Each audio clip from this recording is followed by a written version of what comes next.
이번 시간에는 이웃에게 자비로움의 모범이신 바오사 성녀에 대해서 살펴보고 있습니다. 바오사 성녀는 이웃에 대한 사랑의 행위로 특별한 경우를 찾지 않았다라고 말씀을 드렸습니다. 자비를 실천할 수 있는 동기는 하나님께 대한 사랑이었고, 이것은 어떻게 보면 명문화되어 있는 하나의 어떤 그 단어가 아니에요. 단어라기보다는 어떤 문장이 아닙니다.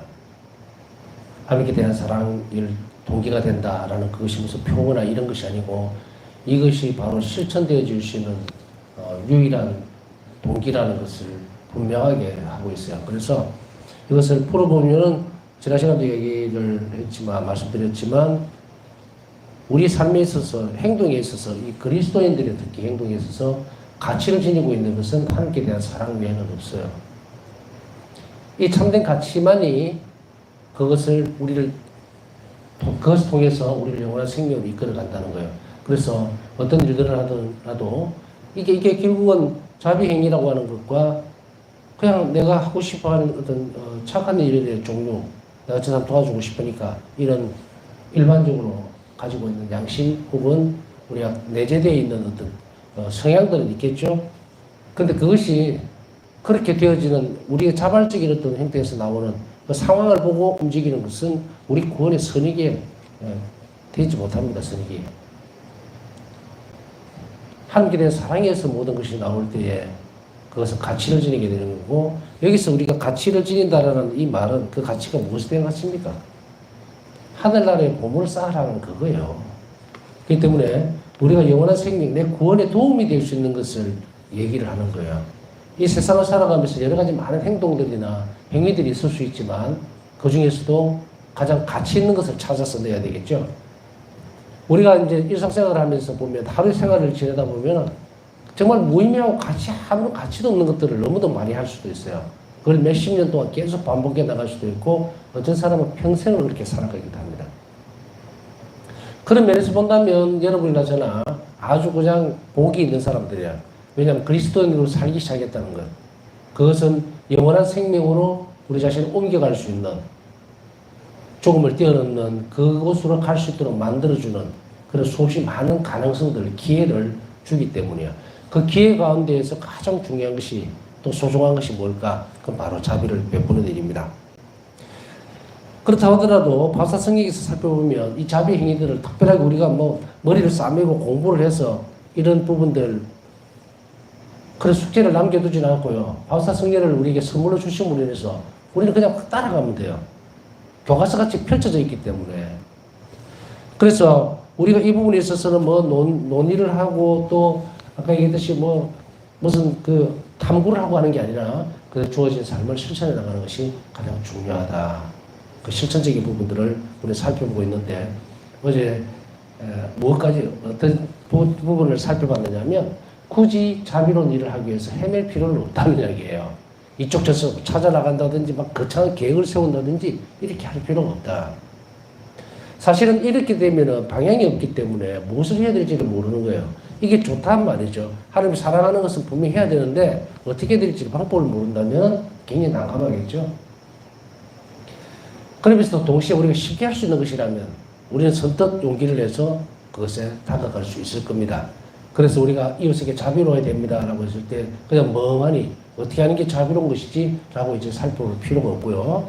바오사 성녀는 주변에 있는 자신의 평범한 삶을 통해서 이 자비를 실천할 기회를 끊임없이 찾아내었다. 그 방법 중에서 어떤 것이냐면은 매일의 기도, 노동, 고통, 이것을 예수님의 기도, 노동, 고통에 결합을 시켰다는 이야기입니다. 그 말은, 자, 노동을 한다 쳤을 때에 예수님께서 노동자셨죠.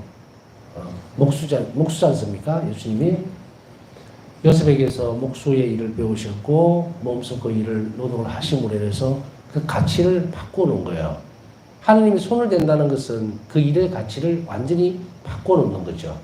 그래서 축복하고 그 일의 대가를 통해서 다른 사람에게 자비를 베풀 수 있는 기회를 주는 겁니다. 그래서 노동이 단순하게 내가 노력한 만큼 그 가치를 재화, 돈이나 이런 것으로서 내가 가져오는, 그래서 내 것에 대한 대가를 당연히 받아오는 그런 차원에서 그치는 것이 아니라 이것을 통해서 이웃에게 봉사하는 것, 그리고 내 노력으로 인해서 이웃이 살아갈 수 있도록 만드는 것.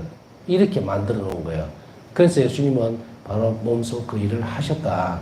그렇게 함으로 인해서 노동의 가치를 완전히 바꾸어 놓았습니다. 사실 그 이전의 상황을 보면 일이라고 하는 것은 먹고 살기 위한 방법 외에는 아무 가치가 없었어요. 그럼 사람이 여러분들 한번 생각해 보세요. 평생을 일을 하면서 살았다 치면 너무 허무하잖아요. 먹고 자고 이거밖에 안 되는데. 그래서 농사를 짓는 사람이 농사를 짓고 그것을 돈으로 만들고 밭농사를 한 사람은 쌀이 없잖아요. 그걸 주고서 쌀을 사와서 와서 먹고 그러면 뭡니까? 먹고 사는 일밖에는 아무것도 없는 거예요. 이렇게 해서 평생을 산다면 그 무슨 가치가 있느냐는 거예요. 동물하고 구별될 게 하나도 없어요. 그러나 예수님은 이 땅에 오심으로 인해서 그걸 자비로운 행위로 바꿔버리신 거예요. 당신이 직접 그 일을 하심으로 해서 바꿔놓으셨다는 것은 우리에게 엄청난 축복의 기회가 되었다는 이야기죠. 그렇기 때문에 이제는 우리 직장에서부터 모든 일들을 할 때에 예수님께서 그 일을 하셨던, 노동을 몸소 하셨던 그 예수님과 함께 그 일을 하게 되면 내가 하는 일도 성화가 된다는 거예요. 거룩하게 된다는 이야기입니다. 이웃에 대한 봉사가 된다는 이야기예요. 이렇게 자비 행위로서 바꿔나간다. 자, 바우사 성녀는 어떻게 하셨을까요? 바우사 성녀는 이러한 일들, 우리가 바우사 성녀는 정원지기의 일도 하셨죠. 그래서 일기에서 보면은 이제 풀을 뽑는 작업을 합니다. 근데 풀을 뽑는 작업을 하는 모습을 가만히 들여다보면 바우사 성녀는 혼자서 그 일을 하고 있지는 않습니다. 자, 우리가 한번 그려볼까요? 바우사 성녀는 혼자서, 물론 동료들도 있겠죠. 그러나 바우사 성녀의 모습은 이랬을 것 같다라는 거예요. 뚝 떨어져서, 동료들과 떨어져서 조용히 묵상 가운데에서 주님과 함께, 영원 안에 오신 예수님과 함께 그 일을 하면 이 손이 어떻게 됩니까? 예수님과 결합되어 있는 상태에서 그 일을 해냅니다. 그러면 그 일 자체가 일반적인 노동이 아니고 거룩한 행위가 된다는 거예요. 왜냐하면 예수님과 함께 한다는 의식을 분명히 하고 있기 때문에. 그리고 그 일을 할 수 있는 역량은 어디에 있습니까? 영성체에 있는 거예요. 수도원에서는 신학교 때도 저희들은 그 신학교 생활할 때에 아침 새벽에 미사를 드리거든요. 매일 그랬고 제 기억에 목요일 날만 저녁 미사를 드렸는데 목요일 날은 부제들이 돌아가면서 강론을 하기 때문에 모든 분들이 다 그때 이제 주방에서 일하는 식구들도 가족들도 참석할 수 있는 게 그날이에요. 그래서 빨리 이제 설거지를 하고 정리를 하고 그 가족들도 같이 참석을 하는 날이 목요일입니다. 물론 주일날도 미사 참여하러 오기는 하지만 시간대가 안 맞잖아요. 밥을 준비해야 되고 하기 때문에. 여하튼 그렇게 해서 이제 부재 강론을 하게 되면 그 가족들하고 전부 있는 자리에서 해야 된단 말이에요. 그때를 제외하고는 전부 다 새벽미사입니다. 그럼 새벽미사라는 건 뭐예요? 하루 일과의 시작을 영성체로 하게 된다는 의미예요. 그래서 바우사 성녀는 이른 아침에 뭐 수도원은 뻔하죠. 그죠? 거의 같은 그 패턴으로 나갑니다. 시간대가. 그래서 일어나셔서 이제 아침 기도를 하고 난 뒤에 미사 참여를 하고 영성체를 하죠. 그리고 영성체로 오신 예수님과 함께 하루를 쭉 이어서 갑니다. 그러니 당연히 우리가 의식을 발전시켜야 된다는 것은 그리고 의지적으로 예수님과 함께 지내려고 하는 노력들을 계속해 나가야 돼요. 이거 노력 없이는 예수님에게서 자꾸 떨어져 나갑니다. 어린아이 같은 경우는요, 죽자고 달라붙어 있죠. 최선을 다해서, 더군다나 번잡스러운 데나 이런 데 가면은 엄마 치맛자락을 잡든지 뭐, 하여간 손을 잡든지 절대로 안 놓으려고 하죠. 번잡스러운 데 휘말려 가지 않도록 하기 위해서. 어찌 보면 우리가 어린아이 같이 되는 그 모습들의 한 일부가 될 수가 있습니다. 우리는 일상생활을 하면서 내가 일하러 갈 때나 또 아주 복잡한 문제를 일 처리할 때나 혹은 밥을 먹을 때나 예수님 손을 꼭 잡고 있는지 한번 볼 필요가 있다. 연습해야 돼요. 그래서 이런 가능성들을 자꾸 키워나가면 우리에게 있어서는 어떤 부분들이 큰 선익으로 다가오느냐면 내가 하고 있는 모든 일들이 예수님의 손길을 통해서 가기 때문에 그 일 자체가 예수님이 하시는 일로 되어버린다는 거예요. 내가 어려운 강의를 한다든지 아니면 어떤 사람과의 이야기를 한다든지 이렇게 되어질 때 제가 여기 아무도 없는 사람 없는데 카메라만 쳐다보고 계속 얘기하는 것 같습니까? 아닙니다. 저도 계속적으로 예수님 마음에 드는 말을 하고 있는 건지 예수님께서 원하시는 방향으로 강의를 하고 있는 건지 계속 눈치를 보는 거예요. 저도 눈치를 본다는 건 다른 뭐 부정적인 의미가 아닙니다. 굉장히 기쁘게 그 일을 하는 거예요. 예수님 보고 계신다. 그건 생각으로 거치는 문제가 아닙니다. 제가 머리에서 생각만 그리고 있다면은 그게 현실적으로 존재가 되겠습니까? 아니거든요. 내가 믿을 때에 존재가 된단 말이에요. 그 행위를 보여줘야 되죠. 여러분들도 지금 마찬가지로 강의를 듣고 있지만 제가 하는 강의를 들으면서 예수님께서 내 옆에서 주님 제가 이 잘 알아들을 수 있도록 도와주세요 해야 돼요. 그래야 제가 좀 말이 빠르더라도 빨리 알아듣고 좀 어려운 말을 쓰더라도 알아듣게 되는 겁니다. 저는 매개체가 그거거든요. 예수님 안에서 지금 이 강의를 저는 하는 입장이고 여러분 듣는 입장이지만 예수님이 계속 여러분들 가운데도 옆에도 있고 나 옆에도 계시는 거예요. 자, 이런 인식들을 계속해서 발전시켜 나가야 됩니다. 주의를 기울이라는 이야기예요. 그래서 부산스럽게 하지 말고. 자, 이것이 연습되면 어떻게 됩니까? 바우사성에는 이런 기회들, 우리가 예수님께 귀를 기울이고 관심을 가지고 계속적으로 볼 수 있는 것들을 아까 정원지기의 일을 할 때 풀을 뽑을 때 그때 예수님과 함께 그 일을 하러 가는 거예요. 그렇게 함으로 인해서 아까 했던 그 말씀은 무슨 말씀을 드렸냐면 바우사성에는 분명히 동료들과 떨어져 있었을 거예요. 왜냐하면 예수님과 함께 대화도 하고 함께 나누기 위해서 예수님만을 잠기기 위해서는 옆에 수녀들이 있으면 자꾸 말을 걸잖아요. 우리가 신학교 때 작업하다 보면 똑같은 현상이 벌어집니다. 옆에 있으면 동료들끼리 막 웃고 떠들고 하면서 이렇게 하거든요. 우리도 풀 베는 작업을, 풀 뽑는 작업을 한 기억이 많은데 그때 되면 그냥 노는 시간이에요. 이렇게. 그래 막 분산되고 시간 지나가는데 그게 다 그냥 그 시간 이외에는 아무것도 없어요. 사실은 그 시간이 노동의 가치를 깨우쳐주기 위한 시간이에요. 분명히. 신학교에서 왜 그거를 뭐 일꾼들 쓸 일이 없어서 그렇게 신학생들에게 시키겠습니까? 아니거든요. 훈련이고 교육이에요. 근데 그때 당시에는 그 의미를 모르는 거예요. 그걸 알기는 알아요. 이게 무슨 시간이라는 것을. 노동을 통해서 뭘 해야 되는데 뭐 이제 고등학교 졸업하고 갓 들어가가지고 무슨 깊은 의미를 우리가 찾아내겠습니까? 그래 웃고 떠들고 뭐 장난치고 이러면서 다 시간을 허비해버렸는데 훗날 제가 이 자비의 신심뿐 아니고 바우사성 일기를 보면서 아 이런 가치가 있는 시간들을 참 많이 허비해버렸구나라는 생각이 드는 거예요. 바우사성녀는 그래서 동료들과 떨어져 있으면서 침묵 가운데 이 일을 계속 하셨다는 것을 보면 아 어떤 것을 우리가 짐작할 수 있으면 쉽게 발견되어지죠. 양손을 다 써서 풀을 뽑는 작업을 해야 되기 때문에 그리고 또 동료들과 좀 떨어져 있으면서 열심히 그 일을 하기 위해서 연습을 해야 되니까 계속 한 거예요. 자비기도를 바칠 수가 없으니까 전단을 다 바칠 수가 없으니까 예수님의 순환을 보시고 제 원세상에 자비를 베푸소서라는 이 기도를 1000번 이상 계속 작업이 끝날 때까지 수천 번을 해요. 수천 번을. 그것이 물론 자비 5단기도 전체를 다 하는 것은 아니었다 하더라도 예수님 순환을 보고 이 땅에 자비를 베풀어 주시라는 그 말을 누구에게 하고 있었을까? 예수님과 계속 잠심해서 그걸 하면서 일을 하는 거예요. 그래서 우리는 이런 노동적인 부분만을 볼 것이 아니고 바우사 성녀가 어떤 노력을 하고 계셨는지를 충분히 우리는 볼 수가 있습니다. 그래서 바우사 성녀는 이 노동의 가치를 완전히 예수님의 노동 시간과 합치를 시켜버림으로 인해서 이 노동하는 그 시간이 뭘 바뀌었습니까? 자비의 시간으로 바뀌고 그 시간을 예수님은 영혼들을 구원하는 데 쓰리라 분명히 쓰셨고 바우사 성녀는 그걸 알고 계셨다는 거예요. 자, 이것은 우리에게 어떤 일로 자비를 실천할 수 있는지 기회를 열어줍니다. 자, 여러분들도 가정에서 주부로 있는 분도 있을 거고 직장생활 하는 분도 있을 거예요. 그러면 공감대가 형성이 되죠? 오늘은 뭐 쉬는 날이니까 휴일이니까 쉬었다 치더라도 내일 또 출근하는 분은 출근할 거예요. 그러면 내일 직장에 갈 때 이제 마음가짐이 바꿔져야 되겠죠.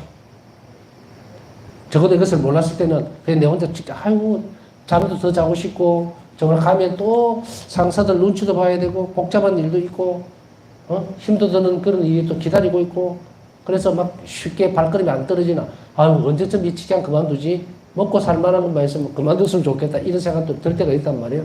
그러나 이것을 바꿔놓으면 굉장히 가치 있는 시간들로 바뀌게 됩니다.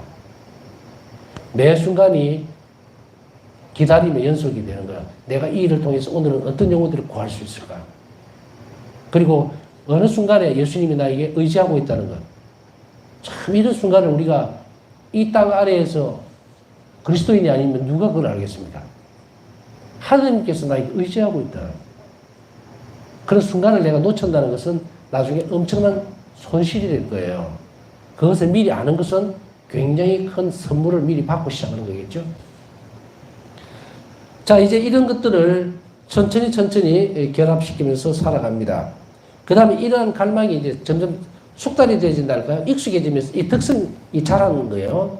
완덕에 점점 가까워질수록 갈망이 점점 강력해져서 9월 34년 성금요일 날 그냥 죄인들을 위해 특별히 하나님 자비에 대한 희망을 잃어버린 사람들을 위해서 하나님께 자신을 산재물로 바치는 자발적인 봉헌을 하게 됩니다. 사랑은 넘친다 그랬잖아요. 자비도 이웃으로 넘치지 않으면 그 사람이 가지고 있는 자비의 태도는 잘못된 거라는 이야기예요. 내 자신의 편리성을 위해서 내 자신의 희생 없이 항상 하는 그러한 자비 행위들은 그 가치가 상실될 수밖에 없어요.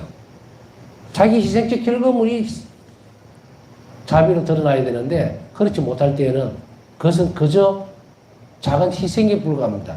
그 상태에서는 하느님이 예수님의 희생과 결합된 것이 아니죠. 그렇기 때문에 우리가 어려운 일이 있다 하더라도 자신을 포기하고라도 예수님의 희생을 내가 그대로 본받으려고 하면 우리 자신을 깎아내릴 수밖에 없다는 이야기입니다. 그런데 이것이 넘친다 그러죠.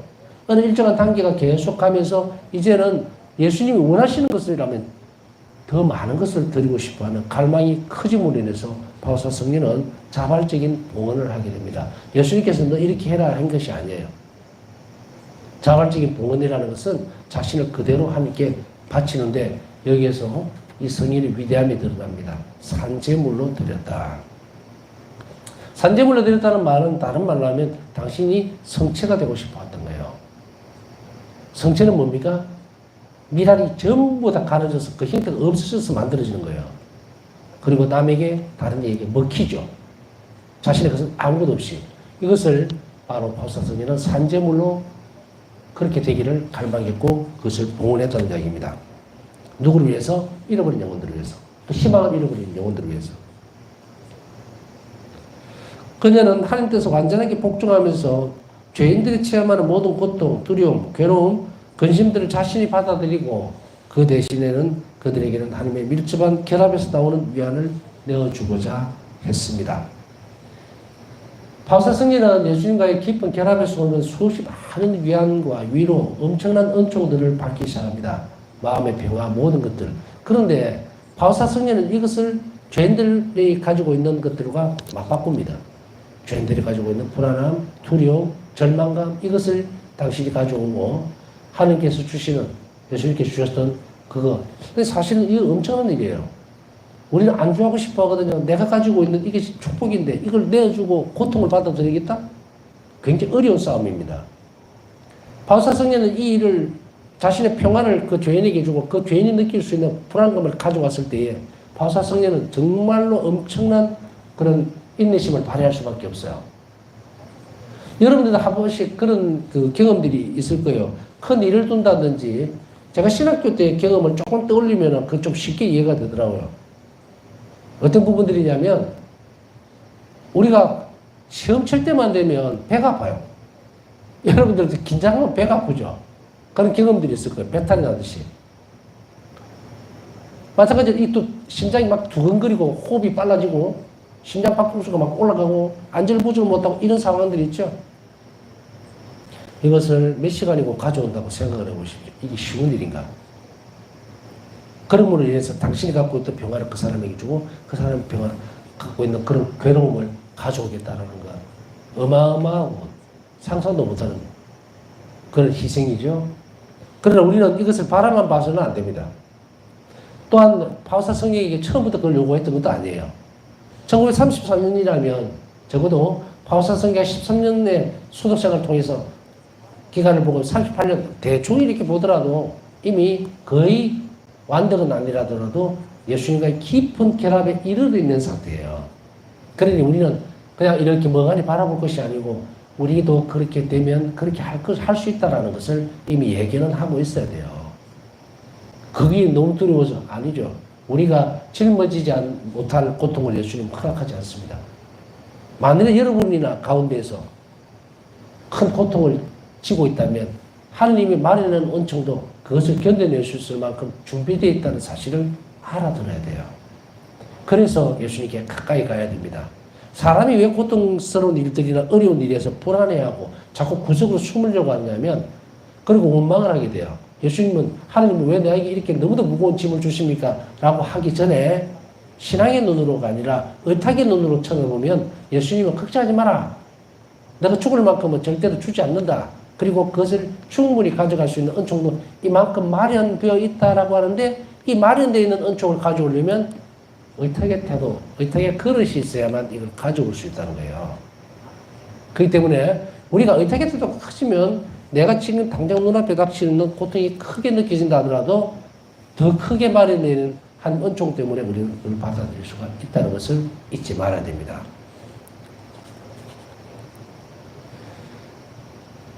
이때부터 그녀는 자신을 작은 성체, 희생이라고 부를 수 있었다. 좀 설명드렸죠. 그녀의 삶은 모든 형태의 고통들로 가득 찼었는데 그 끔찍한 고통들에도 불구하고 그녀는 지향을 새롭게 하며 예수님, 저는 오늘 모든 것을 죄인들을 위해 당신께 바칩니다. 그리고 당신 정의 입김을 제게 부어주시고 불쌍한 죄인들을 당신 자비의 바다에 휩싸이게 해 주소서. 저도 이 부분은 망설이는 부분이에요. 어떻게 하면 이렇게 될 수 있을까에 대한 기대감도 있지만 아직까지는 그렇게 할 용기는 크게 사실은 없습니다. 하는 정의를 난 맞닥뜨리고 싶지가 않거든요. 언젠가는 그렇게 할 수 있을 수도 있어요. 나에게 베풀어 주시는 자비, 위안, 그런 것들을 죄인들을 위해서 내놓고 그들에게 떨어질 수 있는 정의를 저에게 돌려주시라고 청할 때가 언젠가는 오겠죠. 그러기 위해서 노력을 하겠지만 이러한 부분들에 대해서 저는 좌절하거나 실망하지는 않습니다. 그렇다고 위대한 성인이 된다 안 된다 그것도 내 소관이 아니고 한 가지는 분명해요. 예수님께서 나에게 그걸 원한다면 가능할 거라는 거예요. 여러분도 마찬가지예요. 그것을 내가 머릿속으로 판단하고 아유 나는 안 돼. 뭐 이거는 바우사 성령 당신이 하셨던 거라고 하는 그것을 막아놔서는 안 된다. 우리는 늘 예수님께서 원하신다면 그렇게 하십시오라고 할 때까지 우리는 계속적으로 이 일을 해 나가야 합니다. 죄인들을 위해서 이렇게 재앙들을 새롭게 합니다. 매번 재앙을 새롭게 했다는 말은 바우사 성령가 조금씩 더 발전적인 모습들, 더 자신을 더 내놓으려고 하는 시도들을 했다는 이야기인데요. 자, 이것이 가능한 것은 무엇일까? 자, 여기에서 한 가지 어떤 간격이 있다는 것을 알 수 있게 됩니다. 한 영혼이 하느님을 위해서 자신을 내놓는 그 순간에는 무엇이 있어요, 그 안에. 어떤 것을 배웠을까? 바우사 성령은 이웃을 위해서 자신을 내놓을 때에 또 그런 상황들이나 모양들이 여러 가지가 일기에서 드러납니다. 그런데 사람에게 기대하지 않고 모든 것을 포기하고 오로지 하나님께 내놓을 때에는 굉장히 많은 마찰이 생깁니다. 우리는 어떤 사람에게 있어서 변명을 하고 싶어하고 해명을 하고 싶어하고 그 설득을 하려고 하는 노력들을 하게 되어 있어요, 원래. 바우사 성령 또한 마찬가지로 억울한 일들을 굉장히 많이 당했습니다. 그래서 주변에 있는 동료들이라든지 모함을 받기도 하고 억울한 일을 당하기도 했지만 바우사 성령가 초기에는 아마 변명을 하려고 하는 게 아니라 거기에 대한 이유에 대한 설명을 하려고 애를 썼을 거예요. 그러나 그럴 때마다 예수님은 이 바우사 성령 영혼을 어디로 이끌어 가셨냐면 그렇게 변명하려 하거나 또 맞설려 하거나 하지 말고 오히려 나에게 의탁해라고 말씀을 하시는 거예요. 이것은 뭘까? 처음엔 이해하기가 힘듭니다. 저도 오랜 시간 전을 돌아다 보면 누군가의 무슨 얘기를 듣게 되면 말을 많이 하는 거예요. 아, 그게 아니고 잘못된 것을 고쳐주면서 사실은 의도는 잘못된 정보를 가지고 있으니까 고쳐서 그 정보를 내가 전달해주고 그 다음 판단해달라 이런 의미지만 틀렸어요. 그것은 그냥 너저려 막 이렇게 널어놓는 변명으로 인식이 되어진다는 거예요. 그랬을 때 차라리 어떤 때는 입을 닫고 있는 게 더 나을 뻔했다라고 후회할 때도 많이 있었어요. 이제 이게 왜 이랬을까에 대한 부분들을 살펴보면서 바우사 성령 일기에서 예수님께서 원하셨던 그 답을 겨우 찾을 수가 있었어요. 그것은 뭐냐면 사람들에게 의지하거나 기대하거나 변명하려 하지 말고 오히려 나에게 의탁하라. 그래야만 내가 그 일을 하겠다는 거예요. 예수님이 하실 수 있다는 거예요. 해주기를 바라시는 거고 네가 하지 말라는 이야기예요. 바우사 성령은 이것이 너무도 큰 은총이면서도 가장 온전한 선물이라는 사실을 알게 됩니다. 이걸 알면서 의탁의 태도가 자꾸 발전을 해요. 그래서 우리는 억울하니까 예수님에게 가서 주님 저는 이렇게 최선을 다했는데 저는 틀린 것이 없었는데 왜 이런 일이 자꾸 일어나고 오해가 생기고 저는 너무 억울합니다 하고 막 탄식을 한 것이 아니고 사람에게서 마음을 띄고 그 일이 흘러가는 대로 좋은 일들이 하나님께서 하실 것이라고 하는 하나님의 선하심에 대한 인식으로 바꾸고 나서부터는 어떤 것을 보았느냐? 예수님이 그 일을 하신다는 사실을 알게 됩니다. 이제 자신이 뭔가를 해놓을 수 없다는 것을 인정하고 인지하는 순간부터 이제 변명하려 하거나 그것을 뒤집어 놓으려거나 그것을 나는 이러니까 이렇다라고 계속해서 밀려고 하는 생각들, 자신의 생각을 접게 돼요. 그것을 비겁하거나 비켜가는 것이 아니고 주님을 그 자리로 모셔오는 작업이 된다는 이야기예요. 그래서 제가 계속 존재시키라는 이야기예요. 인간적으로는 막 말싸움을 하고 설득하려고 그러고 화가 나가지고 더 많은 일들을 만들지 말고 신문 가운데에 저 일을 통해서도 내가 자비로운 마음만을 가지도록 애를 쓰는 것, 그게 우리가 할 일이다. 그렇게 했을 때에 그 일 자체가 그게 뭐 사업이 됐든 어떤 다른 문제가 됐든 모든 것들이 예수님이 그 일을 하실 수 있도록 자리를 비켜놓아야 돼요. 우리는 자꾸 자비의 수로라고 얘기를 하니까 사람과의 관계에서만 얘기를 하지만 우리가 사업을 하는 사람이면 사업을 하는 일 자체도 하느님의 사업이 될 수 있도록 열어줘야 돼요. 이것을 비관한 예는 어디에서 쉽게 찾아낼 수가 있느냐 하면 바오사 성녀가 고해성사를 보러 갔을 때 우리는 그 일을 알고 있어요. 분명히 예수님께서 그 일을 시키셨는데도 불구하고 고해 신부에게 갔을 때 그 신부는 굉장히 야단칩니다. 당신이 잘못하는 거다. 마귀 드는 거 아니야. 이런 식으로 엄청난 일을 당하게 됐을 때 바오사 성녀는 어떻게 해요? 고해에서 뭐 화를 내겠습니까? 어떻게? 그런 억장이 무너지죠? 수없이 많은 생각들이 왔다 갔다 했을 거란 말이에요. 나는 주님께서 시키는 대로 했는데 왜 나에게 이런 결과가 나왔을까? 바오사 성녀는 이것을 가지고 갔을 때 굉장히 그 고해 사진을 통해서 위로를 받고 전에 정말로 확신을 갖고 싶었죠. 그러나 그것이 막힙니다. 다시 돌아왔을 때 예수님 앞에서 바오사 성녀는 성체 앞에 와서 뭐라고 합니까? 주님께 시키는 대로 했는데 왜 이런 일이 벌어졌습니까? 제가 뭘 잘못했습니까? 아니지 않습니까? 라고 했을 때에 예수님은 거기에 대해서 무슨 말씀을 하시겠어요? 다시 고해성사를 보러 가죠. 이랬을 때에 바오사 성녀의 갈등은 엄청났을 건데 그러나 이 엄청난 갈등이 우리 거예요. 오히려 어떻게 보면 수수 이렇게 풀려나갔으면 우리가 내 문제, 내가 살아갈 길이라고 그 길을 탁 붙들기가 힘들었을지도 모릅니다. 그런데 바오사 성녀는 또 실패를 해요. 그 실패하는 모습 속에서 바오사 성녀도 나와 비슷한 부분들 저랬었구나. 그러면 내가 느끼는 낭패감, 실패감이 딱 같이 반영이 되어버리죠. 그래서 나도 갈 수 있겠구나 하고 발을 뛸 수 있게 만드는 것. 이 바오사 성녀이 내가 개인적으로 볼 때는 바오사 성녀의 엄청난 매력은 여기에 있다는 거예요. 그래서 바오사 성녀 다시 고해 신부에게 갔을 때에 그때는 이 고해 신부가 바오사 성녀가 얘기했던 모든 예수님께서 바오사 성녀에 말씀하신 그 내용을 그대로 얘기해 주죠. 그래서 그때에 바오사 성녀는 엄청난 충격을 받죠. 그래서 다시 돌아옵니다.